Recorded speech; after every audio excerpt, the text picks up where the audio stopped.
All right, let's jump right in. We're going to tackle a problem that, if you're in tech, you know all too well, that constant feeling of chaos on big projects. That sense that your best laid plans are always falling apart. We're going to explore a really powerful way to cut through all that noise and find some clarity. So let's start with this quote right here. This single sentence was said by a coach to a cloud transformation team at BP. And honestly, it was a total game changer for them. They were completely stuck, just spinning their wheels, and this one idea was the breakthrough they needed. You see, this team was basically drowning. They had conflicting demands coming from everywhere, and they were trying to force everything into a rigid 12-month plan in a world that was literally changing week to week. Now, their big mistake wasn't a lack of planning, not at all. It was that they were applying the completely wrong kind of thinking to the problem. And this slide just nails the difference between complicated and complex. A complicated problem, like building a car, is predictable. It's hard, sure, but if you have the right experts, you know what you're going to get. But a complex problem, like managing city traffic, that's a whole different beast. It's unpredictable. You can't know the outcome ahead of time. And that BP team, they were treating a complicated, unpredictable traffic jam like it was a neat, orderly car assembly line. So the million-dollar question is, how do you tell the difference? How do you know what kind of problem you're actually dealing with? Well, that's where this incredibly useful tool called the Sinafin framework comes into play. It's designed specifically to help us make sense of the world we're in. First things first, it's pronounced Cynefin. And look, this isn't just another one of those business matrices that you see once and then forget about. Think of it more like a map, a guide for understanding the actual reality of your situation so you can respond in the right way instead of just, following some generic playbook. The framework breaks problems down into 4 main areas or domains: clear, complicated, complex, and chaotic. And here's the kicker, the real aha moment. Most modern software development, the really important stuff, it doesn't live in the nice, predictable, clear, or complicated domains. Nope. It lives right in the messy, uncertain world of the complex domain. Thinking this way is so helpful. Let's put it to the test. A scheduled upgrade? That's pretty clear. Or simple. You follow a checklist. A platform outage? That's pure chaos. You just have to act. But what about designing a new architecture? Or trying to get people to actually use your new platform? That is squarely in the complex domain, and this is exactly why those old-school, rigid project plans just completely fall apart. They aren't built for this kind of work. Take a look at this process, this whole workflow for a dental implant. It's a perfect picture of a complex system. You've got so many different parts and variables interacting, the scans, the 3D printing, the surgery itself. You can only really understand how A led to B after the fact by looking back on it. Okay, so if our most critical work is fundamentally complex, we obviously need a totally different way to approach it. And this right here, this is where we see the true power of Agile and DevOps. You hear this all the time, right? People talk about Agile and DevOps like they're competing things, like you have to choose one. But that's just not true.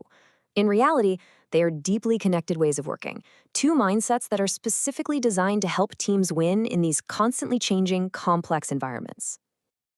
To see how connected they are, let's look at the 3 core principles of DevOps, which people often call the 3 ways. As we go through them, you're going to see they line up perfectly with the core values of Agile. It's actually pretty cool. Okay, so the very first Agile principle is all about early and continuous delivery. Well, that maps directly to the DevOps first way, a laser focus on the entire system, the entire value stream, to make that fast, continuous flow possible. And what about the Agile idea that working software is the #1 measure of progress? Well, that's basically the second way in a nutshell. Why? Because shipping working software is the ultimate feedback loop. It tells you what's working and what's not, and it cuts down on both business risk and technical risk with every single release. And finally, this Agile principle of regularly stopping, reflecting, and adjusting. Come on, that is the literal definition of the third way. It's all about creating a culture of continuous experimentation and learning. See, they're not separate things. They're 2 sides of the same coin, both designed to tame complexity. So, this all sounds great in theory, right? But it's not just some philosophical exercise to make us feel good.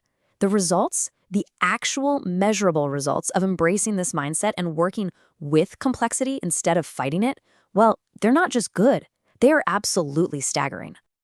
It's really no surprise that a recent survey found 90% of organizations believe DevOps transformation is important. The performance data tells you exactly why they feel that way. So let's look at the numbers from the super respected Accelerate State of DevOps report. Elite performing teams who really embrace these practices deploy code 208 times more frequently than their peers. No, that's not a typo. 208 times. It gets crazier. Their lead time, so the time it takes from when a developer commits a piece of code to when it's actually live for customers, is 106 times faster. We're talking about the difference between delivering an idea in a few hours versus a few months. And this one's just wow. When things do go wrong, and they always do, these teams recover from incidents over 2,600 times faster. Think about that for a second. That's the difference between a few minutes of downtime and a few weeks of downtime. It's massive. And to top it all off, the changes they push are 7 times less likely to fail in the first place. This right here is the undeniable data-backed power of building teams, systems, and a culture that are designed to work with complexity, not against it. So, what's the big takeaway from all this? What are we supposed to do with this information? Well, it means that to get these kinds of results, we have to fundamentally change how we think about strategy and leadership, especially in a complex world. As Sinofin's creator, Dave Snowden, warns us, this is completely backwards from traditional management.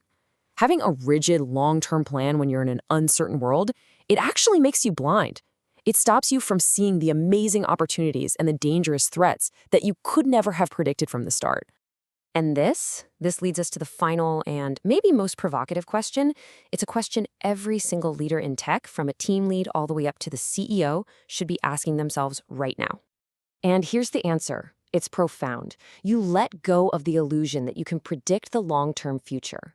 Instead, you focus on what Snowden calls the adjacent possible. All that means is you figure out exactly where you are right now.